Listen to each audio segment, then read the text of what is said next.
of mine, Mr. Dowridge. He's very well known throughout the Tampa Bay, and I know some of you have heard of him already. He's known as the motivational guru. He does motivational speaking. He's also part of the musical group Soul to Soul, so I've seen him on stage doing his Motown act, and he's a singer, and he does his little dance. So he's a man of a lot of gifts. And whatever. Tonight, he's going to do a very special presentation. I've seen him do this presentation a few times in the Tampa Bay area, and it's an honor to have him here. And he has displays all around the room, which I'm grateful for. He also has a table over here where he has some of his books, some of his CDs. And tonight, I'm going to present Donald Dowridge as Frederick.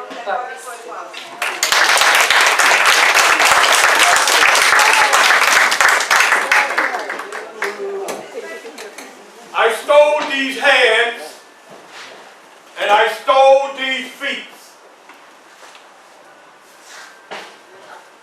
But I still ask the question.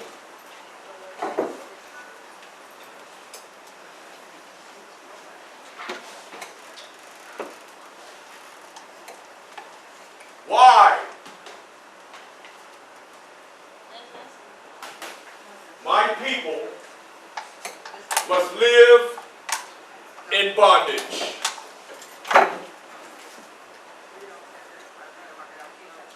I was born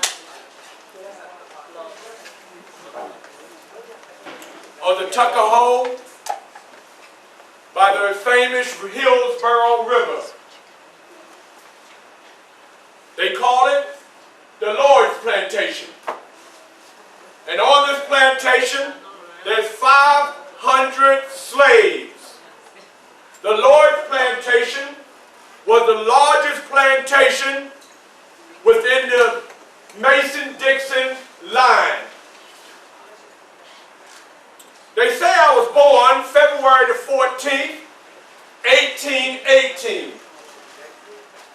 I learned this many years later in my adult years. But please, allow me to begin by explaining to you the life of a slave. Slaves have no knowledge of their birth. Slaves have just about no clothes. Whatever clothes that they have, to wear that same suit of clothes for 1 year. And if they outwear those clothing, or those clothing are torn or what have you, well, they are in the wind.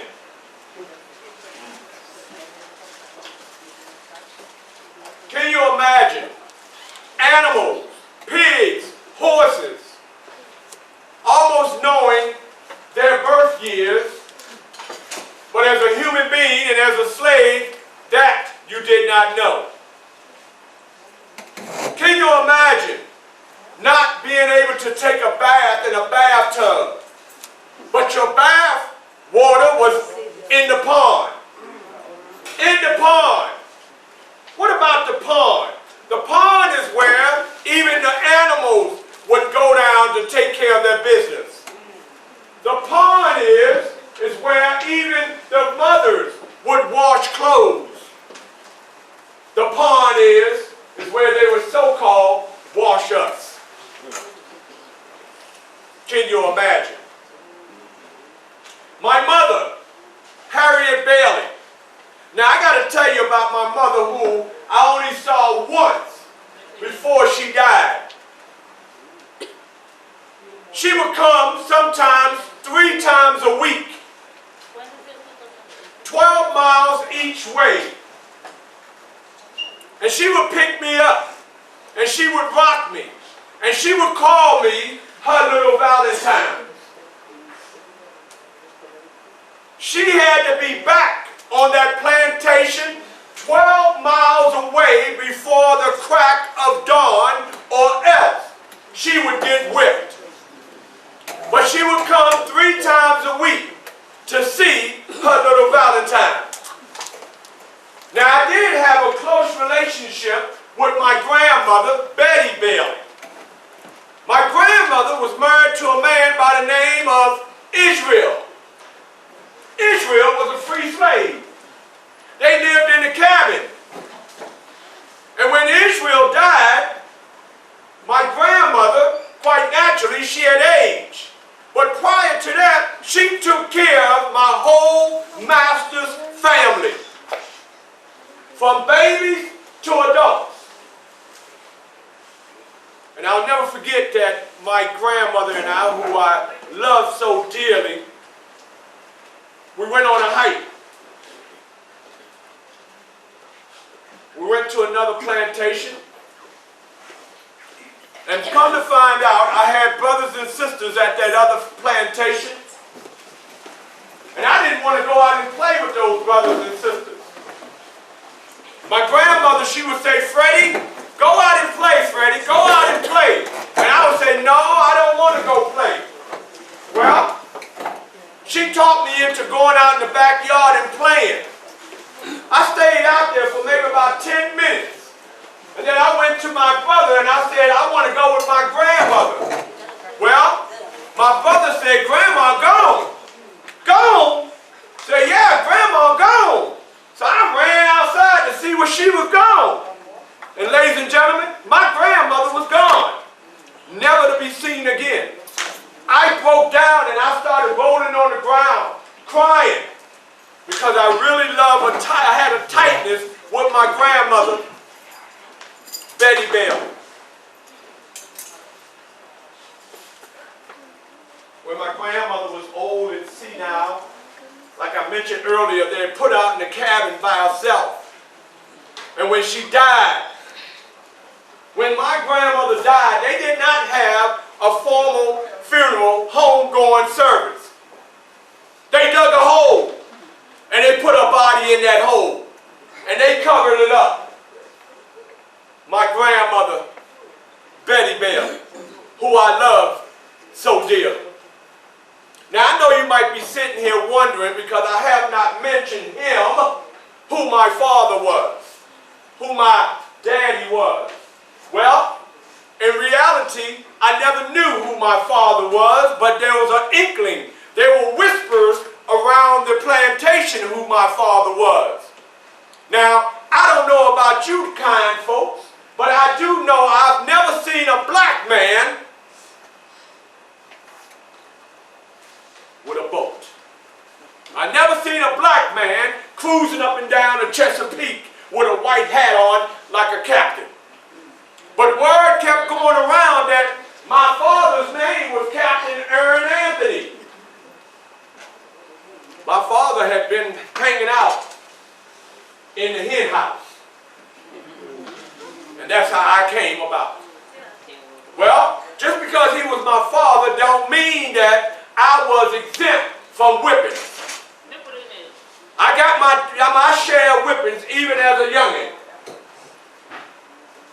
But sir, my master had a daughter. Her name was Lucretia.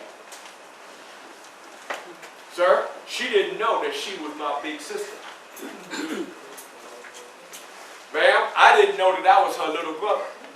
But it must have been something in the genes, because every time I got hungry, she always managed to come and bring me something to eat, unlike the other slaves. So I got a good share of eating. She must have knew something was in the water, because we were brothers and sisters, even though she was white and I was fair-skinned. One day, Miss Lucretia come a-calling, Frederick! Frederick! Come, Frederick! Yes, ma'am, and please keep in mind, we slaves do not look our masters in the face. We looks down. And she says, Freddie, you going up to take a bath. A bath, ma'am? Yes, you going to the big house. And you going up on the second floor and take a bath. Now move out. Yes, ma'am, I was moving. Well, I got up there on that second floor and I saw that big old white tub, sir. And that tub had nothing but clear water in it. Now please keep in mind, I never took a bath before. When I did take a bath, it was in the pond. I came out even more dirty.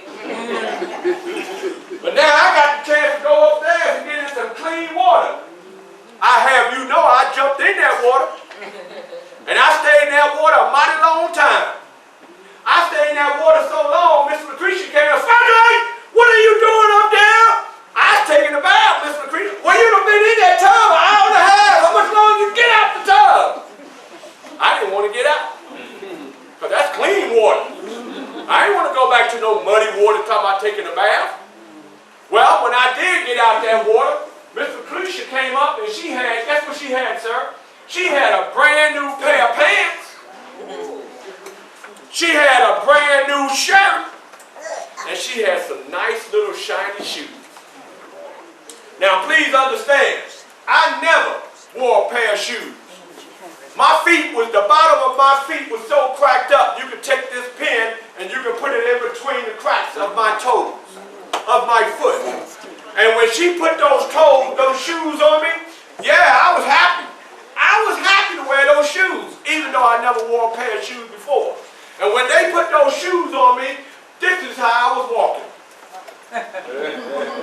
Because they were hurting me mighty bad. But that's okay. Ma'am, my feet didn't have to touch that ground anymore. I was going to go through that pain. Anybody here ever had a pair of brand new shoes that were hurting? Yeah. Hallelujah. But anyway, they loaded me up on a carriage and they shipped me to Baltimore. And when we got in front of that house on Philpott Street in Baltimore, I just happened to look up, and at the door, there was 3 white people standing at the door. There was a Mrs., a Mr., and a youngin'. So when I unloaded off of that carriage, and I started walking, I said earlier that as a black person, you do not look white people in their face. So the closer I got, the more my head went down. And as I got closer, I approached the lady who was Miss Sophia Ard, and her husband, Master Hugh Ard, and a son, Tommy Ard. So when I approached, Miss Sophia was standing there, and she came and she said, "Frederick, welcome home." And I'm, "Yes, ma'am, yes, ma'am." And she said, "You can look at me." And I'm saying to myself, this lady must want to get me killed. I ain't gonna look her up later. And she came up to me, and I could see her feet right there. And she took her hand, and she lifted my face up. But when she started lifting my face up, I came up as such. With my eyes closed. And she said, "Freddie, open your eyes. You can look at me." And I said again to myself, this lady must think I'm crazy. I ain't trying to get killed. So all of a sudden, she said, "I demand you open your eyes." So when I opened up my eyes, such as, I see these big blue eyes looking at me. I see these big rosy cheeks looking at me. And I see these teeth that look like they went on forever. And she said, "Welcome home, Freddie." And I'm like, "Yes, ma'am." And then Mr. Hugh Ard, he stepped up. And when he stepped up, quite naturally, you know where my head went? Back down. And he said, "Freddie, now you here to take care of Tommy." I was Tommy's pet. "You here to take care of Tommy. Whatever Tommy wants, you give it to him. You understand me?" "Yes, master. Yes, master. I here to serve." And Tommy, sir, poor Tommy, he's just a child. He didn't know. He come up to me shaking my hand. He could have been saying in his mind, "Welcome home, you slave." But to any avail, I'll let you know this. I had a special love for Miss Sophia. Why did I have such a special love for Miss Sophia? Because Miss Sophia, one thing she did, she committed a crime. Miss Sophia committed a big crime. What crime was she committing? Well, she didn't treat me like a slave. She treated me like I was her child. Meaning that I had the opportunity to sleep in the bed, sir. Meaning that I had 3 meals a day. Meaning that I could take a bath. Meaning that I could play with Tommy. Yeah, me and Tommy, we played together. We were kids. And most importantly, I'm going to have to get a chair for this. And I've already chair. And most importantly, Miss Sophia, she didn't know, she had trouble reading. She had issues reading. So there would be times that Miss Sophia would be sitting in the living room, sometimes with the Bible, sometimes with a magazine, and sometimes with just anything with literature on it. Well, what she did, sometimes she would call me, "Freddie, come on in and just, come on in." So I come running, like I always do. And I go to sit on the floor. And she said, "No, Freddie, you sit in the chair." "Oh, okay." And then we start doing our little reading lessons. So this one particular day,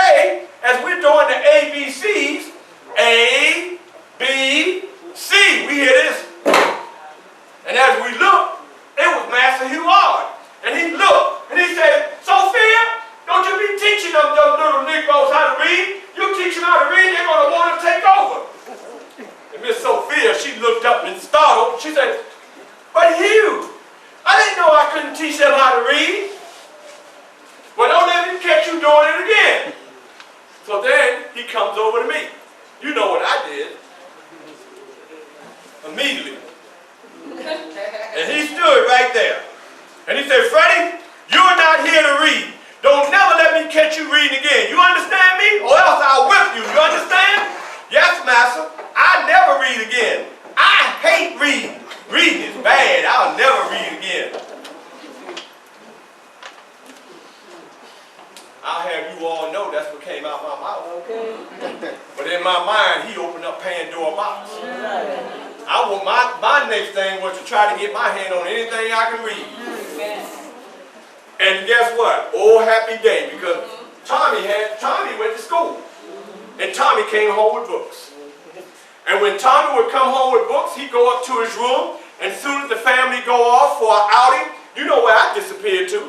I would go up in that room, and I would open up that book, and I would start reading. Tommy even had a tracing machine, a cursive tracing machine, so I could learn how to write my first name. Yes, I did. And then I started getting intelligent. That's right. Well, guess what? Master, they got so trusting of me, they would send me out to the store. They would pay me to go to the store. My question is, anybody in here want to guess how much Master would pay me to go to the store? How much? A penny. A penny, that's right. One big gigantic penny. And I would take that penny, and I wouldn't spend that penny. Every time I go to the store, I would save that penny. Forget about the cookies, forget about the candies, forget about Michael Jordan shoes and LeBron shoes. I would buy me some. I had something else planned. Also, when I would go to the store, I would go to the kitchen. When I go to the kitchen, I would break up bread and I would put it in my pockets. I would stuff my pockets and I'll skip down to the store. Well, who was down to the store when I would get there? Poor white boys. Poor white boys that were hungry and I was hungry. We were hungry for two different aspects of this thing called life. They were hungry because the stomach was empty. I was hungry because my brain was empty. So what I would do, I would barter with them. As a matter of fact, when I finish my presentation tonight, I will be signing autographs because I am the one that created bartering. So anyway, I would go down and have my bread ready, and those poor little white boys would be like, hey Freddie, how you doing, Freddie? And I would hit them up. I bet you can't spell hat. Oh, Freddie, we know how to spell hat. I bet you don't. Well, guess what? H-A-T they would spell. And I'd be like, that ain't how you spell hat. H-A-T. That ain't how you spell it. You better spell it right. Well, I had a feeling that was the way it was spelled, but I needed them to spell each word 1, 2, 3 times. Because the first time, it just hits my frontal lobe. The second time, it pops in the middle there. But the third time, it hits the membrane. So when I knew I was secure in spelling the word, then I would go in my pocket and I would get them some bread. Well, eventually, I would wind up taking those pennies. Once I got enough, I bought my first magazine, or should I say my first book, the Columbian Order. The Columbian Order consisted of speeches from well-known individuals in this country. Well-known individuals like President George Washington, President Thomas Jefferson, Edgar Allan Poe, and so on and so on. I remember, or should I say, I memorized all those speeches. Well, as I grew, because I went to them when I was 7 years later I was 14. But I wasn't your tall, skinny 14. I was your tall, masculine 14. Well, I heard Master tell Miss Sophia something about that Freddie. He's not talking like a slave anymore. He's talking like he got some intelligence. Like he one of them smart Negroes. Well, we're going to have to break him down. So what they did, they sent me out to the slave breaker, Master Corvée. Master Corvée was a poor master. He only had 1 or 2 slaves. But Master knew everything, so you couldn't get over on Master because Master would even get out and get his hands dirty. But they called him the snake because he would ride off into the sunset with his horse, and you would think he's gone, but he would go to the edge of the woods, climb off his horse, on us. Now, when I say sneak back on him, if you ever see the cornfield, you know it's tall. If you ever see the tobacco field, you know it's tall. If you ever see the cane field, you know it's tall. The only thing short in there is cotton. That's why a lot of them was bent. But anyway, he would come working his way through, and if we wasn't working, he would whip us. Well, I can remember we were out fanning the mill. I'll never forget that. We were out fanning the mill. All right? Well, let me back up because I'm jumping a little ahead of myself. Well, what Master did, Master sent me to Master Corvée. Now, when I walked on that plantation, I'll have you know, when I walked on that plantation, I walked on the plantation like this with my head down. As soon as I got on there, I would say the second day, Master beat me for 6 straight months. Not a day went by that Master did not turn to my skin. And eventually, I started going from walking straight up erect to bent over. Master had took all my self-esteem from me. I can remember standing on the bank of the Chesapeake, watching the water flow freely, north, south, east, west. And I'm standing there and I'm looking at the water and I'm talking to it. And I'm telling the water, you got more freedom than I do. You can go anywhere you want to go. I'll be a slave for life.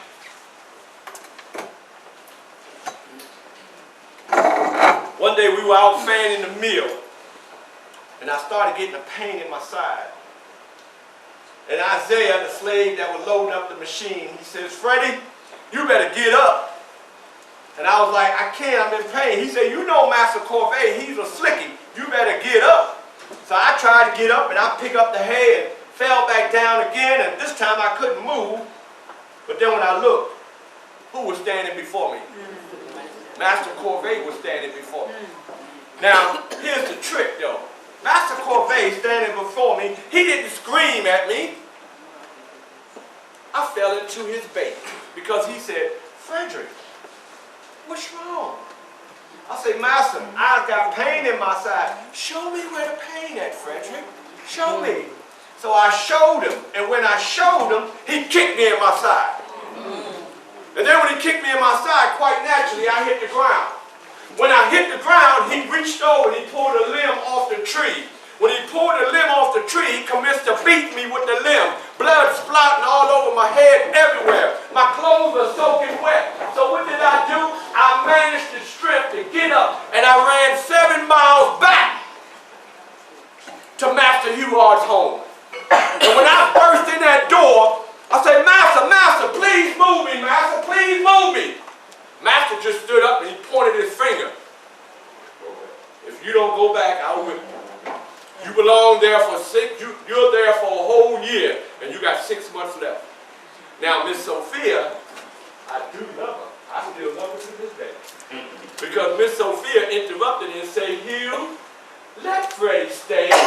Now, sir, she paused. Let Freddie stay. I filled in the gap by thinking my own self that, oh, she gonna let me stay forever. No more slavery. Yay! Well, she came back and she said, sir, let Freddie stay tonight.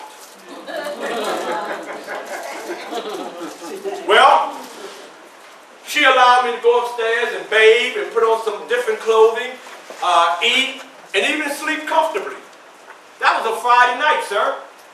Saturday comes. Early in the morning, I get up. I'm going downstairs, sir. But as I'm going downstairs, I'm smelling something. Yeah, I'm smelling. It's a scent that's going all up my nostrils. What is this scent that's going up my hungry nostrils? Well, it's pancakes, better known as flapjacks. What else is it? Eggs, bacon, yeah, and toast. Coffee, yeah, some orange juice. I'm so hungry I can't even hear myself walking down the stairwell because my doggone stomach is growling so loud. And when I get down there, I go to put my hand on the chair. Master says, you need to leave. I was hungry, y'all. I was hungry, but they didn't feed me. So I made my way back to the plantation. Ladies and gentlemen, if you will, please concentrate on my right leg. Everybody see my right leg? Please concentrate on it. As I get back to this plantation, here's the fence. I'm climbing over the fence. I put my right leg over the fence, but who do I see coming? Master Corvée with a whip. I told you all to pay attention to this right leg. When I saw Master with that whip, I took this right leg, pulled it back, and I ran. After a few hours, I came back again. Please note the right leg. Again, I attempt to go back over. Here come Master with that whip again. So this time, I ran. I ran about 7 miles. I ran into a free slave. Mr. Ruffles and his wife living out in the woods in the cabin. They invited me in, ma'am. Yes, they did. They allowed me to change up. They fed me. And then the next morning, Mr. Ruffles said, Freddie, come go with me. Ma'am, I went with him. The question is, how many of you all in here have a dog? Raise your hand if you have a dog as a pet. How many of you all ever seen a dog engaged in digging? Alright? Well, when we got out to that woods, that's what Mr. Ruffles did. He started digging like a dog. And he got so far down in there that he picked up a rabbit's foot. And he said, Freddie, if you do not wish to be whipped again, you need to take this rabbit foot and put it in your right pocket. I said, well, sir, I don't believe in superstition. He said, well, I'll tell you what, if you don't believe in superstition, go ahead on back, and that whip will make you believe in it. After I thought about it for a second, I said, you know what? Let me get that. And I put it right in my right pocket. And I have you know, please pay attention to my right leg. I went back over the fence again. Who's coming? Master Corvée. But this time, he didn't have a whip. This time, as he came up on me, he said, Freddie, welcome back. Where have you been? He put his arms around me. And he said, I want you to take the rest of the day off. And tomorrow morning, if you don't mind, I would like for you to clean out the stall in the barn. Well, sir, quite naturally, I'm thinking, wow, this rabbit foot really worked. I'm saying to myself, yes, sir. Yes, sir, I'm going to clean out, and I said it with a smile. I'm going to clean out that stall. Well, that next morning, I'm in the barn cleaning out the stall. And as I turn around, I look, it's Master Corvée. Master Corvée got a whip. And he swallowed that whip out, and when he did, it tied around my ankle. He started pulling me. Now, please keep in mind, I told you I was a young man with bronze. But he was pulling me, and I managed to lean down and pull the whip. And when I pulled that whip, I wrapped it around my wrist. And when I wrapped it around the wrist, sir, I had a good grip. And I started pulling it. So I'm pulling him to me. The next thing you know, we going round and round. And he had the audacity to say, Frederick, you must want to die today. I said, sir, I guess I'm going to die because you ain't going to whip me no more. Well, we went 2 hours. We went 2 hours. Now, in the midst of the 2 hours, he's screaming and howling, help, help, help. So there's a slave that come by, Robert. He see Robert come in, Robert, get Frederick, get Frederick. So he comes up on me, and I said, don't you touch me. He said, I ain't going to touch you, Frederick. I know you're not. So I kicked him, and he went on. Then there was a next slave that came, but this one, I love him even more because when he came, this is what he did. He opened up the door and he looked. And then he shut it, and he went on about his business. Now, the next slave was a young lady. Now, please understand, this young lady, she was big and burly. And I said to myself, if she get hold of me, I'm going to be done. But it must have been, Pastor, hallelujah, bless his name, Pastor. Because see, it must have been the grace of God. Because she said, Master, I'm not here to fight with Frederick. That's your fight. You fight. I'm gone. So she just backed off. And the next thing you know, it was just Master and me. And ma'am, I was so thankful that she stepped off. And I'll say it again. She could have just came in, picked me up like a rascal and just threw me on the ground. Well, when the fight was over, when it was all said and done, I got up. Master stayed down. And Master would say within the 6 months that I had left, he would say, Freddie, don't have me come at you, because you know what I'll do. So I would say to myself, you don't want no more of this, so you better keep on walking. And he never touched me again. But I would see him beating on the weak slaves. But if you had strength and you had audacity about yourself, he wouldn't touch you because he was scared. Now some would say, now wait a minute, you beat your master, you're supposed to be dead. Well, you're right. He could have left and went and told the rest of the other masters and I would have been done. But the mere fact of it is that he's a slave breaker. He's a slave breaker. How is he going to go and tell the other masters that, hey, I got whipped? So you know what he did, ma'am? He kept that undercover. Well, when time came for me to move, they sent me to another plantation. And this master, his name was Master Freeman. Everybody say Freeman. Everybody loved to be free, right? Well, this master here, he would have us go out and do our work, but once the sun went down, he would allow us to do what we wish. Well, you had some of the slaves that would be out there fighting each other, some of the slaves would be out there drinking, the kids would be ripping and running. I'd be up in the tree with a book reading. And it got to the point where I would have sometimes 10 to 40 slaves out in the woods, and I would be teaching them how to read. Some of those slaves were young as 5, as old as 60. Well, you know, come on, let's be real with it. Here we are in 2020, sir, but you know, Judas is still here. And Judas was in the midst of my teaching. Because Judas went and told who? Master. Master, that Freddie, he out there teaching them slaves how to read. You need to go out there and whip Freddie. And that's what they did. They came out there and they started whipping us with stones and sticks and everything else. And ma'am, they wound up taking us to jail. Yeah, they took me to jail. But I let you know, I was a happy camper going to jail because I knew when I get in that jail, I could take me a bath,